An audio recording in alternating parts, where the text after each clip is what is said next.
নমস্কার, আমি পিঙ্কি। প্রাইম জলপাইগুড়িতে আপনাদের স্বাগত। নোংরা আবর্জনা সরানোর দাবিতে মানববন্ধন পালিত হলো আজ জলপাইগুড়িতে। করলা নদীর তীরে তৈরি হওয়া ডাম্পিং গ্রাউন্ডের বিরুদ্ধে সরব হলো জলপাইগুড়ির নাগরিক সমাজে।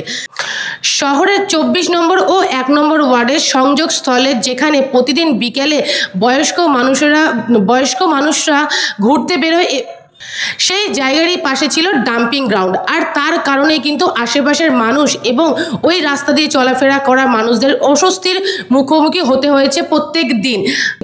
আর এই ডাম্পিং গ্রাউন্ডের পাশেই রয়েছে গৌরীয় মঠ, যেখানে কিনা ভক্তদের আনাগোনা 24টা ঘন্টা। আর এই ডাম্পিং গ্রাউন্ড থাকাতে আশেপাশে এলাকার মানুষের ভোগান্তির চরম। আবারও এই ডাম্পিং গ্রাউন্ডকে নিয়ে কিন্তু সমস্যা আবারও বেড়েছে, যার কারণেই কিন্তু মানববন্ধন কর্মসূচি পালিত হয়ে গেল। আর এই মানববন্ধন কর্মসূচি পালনের মাধ্যম দিয়েই কিন্তু নতুন করে সেই জায়গার পরিবর্তন করা হবে। আর এই ডাম্পিং গ্রাউন্ডের বিরুদ্ধেই কিন্তু আজ মানব কর্মসূচি পালিত হলো।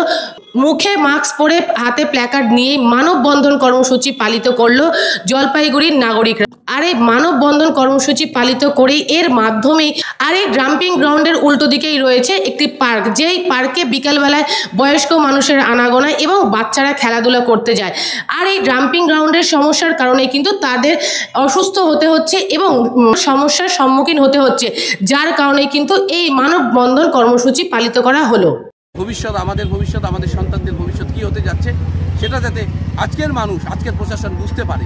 তার সেটা এই এলাকায় কেন এই এলাকায় আপনি জানেন তো, এখানে একটা পৌরসভা ডাম্পিং গ্রাউন্ড করেছে, সেকেন্ডারি ডাম্পিং গ্রাউন্ড বলছে। যে ডাম্পিং গ্রাউন্ডে একদিকে ইন্ডোর স্টেডিয়াম, একদিকে নদী, তার পাশে বিশ্ব বাংলা ক্রীড়াঙ্গন, তার পাশে বেসরকারি স্কুল যেখানে 600-700 বাচ্চা প্রতিদিন আসে, এবং তার পাশেই রয়েছে একটা মন্দির, এবং এর মাঝখানে রয়েছে ঘনবসতিপূর্ণ এলাকা, রয়েছে আবাসন, রয়েছে গৃহস্থ বাড়ি। তার মাঝখানে, ঠিক তার কেন্দ্রে প্রতিদিন শহরের সমস্ত নোংরা এসে এখানে পড়ছে। এটাকে সেকেন্ডারি ডাম্পিং গ্রাউন্ড বলা হচ্ছে। এই সেকেন্ডারি ডাম্পিং গ্রাউন্ড থেকে নোংরা, তার গন্ধ, তার দূষণ ছড়িয়ে পড়ছে গোটা এলাকায়। এই অবস্থা থেকে মুক্তি পেতেই আজকে আমরা মানববন্ধন কর্মসূচির আয়োজন করেছি।